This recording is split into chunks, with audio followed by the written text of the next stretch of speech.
Hello guys, അപ്പോൾ എല്ലാ നാട്ടിലും ഇപ്പോൾ ഉത്സവങ്ങളുടെ സീസണാണല്ലേ. അപ്പോൾ എൻ്റെ നാട്ടിലും ആയിട്ടുണ്ട് ഉത്സവം. അത് തിരുവാതിര സ്റ്റാർട്ട് ചെയ്യുന്ന ഡേ ആയിരുന്നു കേട്ടോ. ഇന്ന് പോകുന്ന വഴിക്ക് കുതിരയുടെ കണ്ടിട്ട് പോകാൻ വിചാരിച്ചു. പിന്നെ എല്ലാ റോഡിൽ കൂടെ ഇന്ന് വിടില്ല, കാരണം ബ്ലോക്ക് ചെയ്തിട്ടേക്കും, തിരക്കും കാര്യങ്ങളും. കാരണം ഇതാണ് നമ്മുടെ ടെമ്പിൾ. നമ്മുടെ കണ്ണെത്തി അവന് കുത്തിയോട്ടുണ്ടായിരുന്നു കേട്ടോ. അപ്പോൾ ഈ ഒരു ടൈം എന്ന് പറയുന്നത് അവർക്കുള്ള ഒരു ടൈമാണ്. കുത്തിയോട്ടത്തിനുള്ള ആൾക്കാരെല്ലാവരും എത്തും. അതേപോലെ തന്നെ അവരുടെ ആ ഒരു ചടങ്ങും കാര്യങ്ങളൊക്കെ നടത്തും.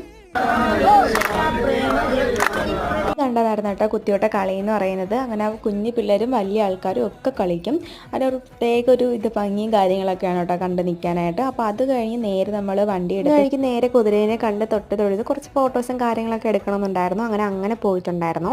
അപ്പോൾ നമ്മുടെ തിരുവാതിരയ്ക്കാണ് ഞാൻ ഏറ്റവും കൂടുതൽ ഇത്രയും ആൾക്കാർ ഒരുമിച്ച് കാണുന്നത് കേട്ടോ. അത്രയും ഭയങ്കര ബ്യൂട്ടിഫുൾ ആണ്. അടുത്ത വീഡിയോയിൽ ഞാൻ ബാക്കിയുള്ള വിശേഷങ്ങൾ ഇട്ടേക്കാം. ഇതിനകത്ത് എല്ലാം ഇൻക്ലൂഡ് ചെയ്യാൻ പറ്റില്ല. അതുകൊണ്ടാണ് നിങ്ങളുടെ നാട്ടിലെ ഉത്സവം കാര്യങ്ങളൊക്കെ കഴിഞ്ഞാൽ എന്നൊന്ന് കമൻറ്റ് ചെയ്തേക്കണം. അതുപോലെ നമ്മളെ ചാനൽ ലൈക്ക് ചെയ്യുക, സബ്സ്ക്രൈബ് ചെയ്യുക. അപ്പോൾ അടുത്ത വീഡിയോയിൽ വരാം. ഓക്കെ, ടാറ്റാ.